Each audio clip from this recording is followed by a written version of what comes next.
যারা যারা আহত হয়েছেন, যারা যারা শহীদ হয়েছেন, তাদের সবার আমরা ডকুমেন্টেশন করেছি একটা পুঙ্খানুপুঙ্খভাবে। যারা শহীদ হয়েছেন এবং যারা আহত হয়েছেন তাদের যেই নাম, তাদের পরিচয়, তাদের সব কিছু ডকুমেন্টেশন করাটা খুবই পুঙ্খানুপুঙ্খ। এটার জন্য যেটা করা হয়েছে, আমরা তো এখান থেকে কাজ করেছি, এটা ডিস্ট্রিক্ট অ্যাডমিনিস্ট্রেশন, তারপরে উপজেলা অ্যাডমিনিস্ট্রেশন সবাইকে নিয়োজিত করা হয়েছে। তো সেইটার আলোকে যারা শহীদ যারা হয়েছেন তাদেরকে আপনারা জানেন বেশ কিছু মাস, কয়েক মাস আগে আমরা জানিয়েছিলাম যে তারা 30 লক্ষ টাকা করে পাবেন তাদের ফ্যামিলি।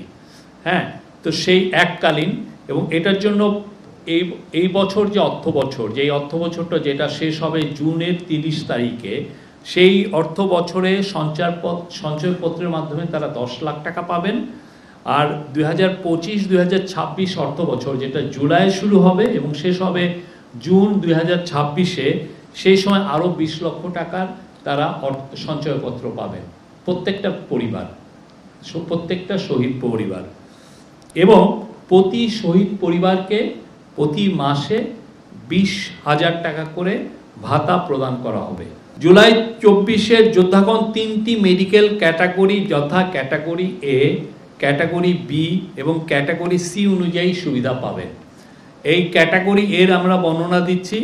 যারা ক্যাটাগরি হচ্ছে যে যারা গুরুতর আহত হয়েছেন, আপনারা জানেন অনেক ইয়াং স্টুডেন্ট তারা কিন্তু চোখ হারিয়েছেন, অনেকের ধরেন হাত, কোনো লিম্ব নষ্ট, হাত পা পুরো কেটে ফেলতে হয়েছে, মানে যেভাবে তাদেরকে গুলি করা হয়েছে।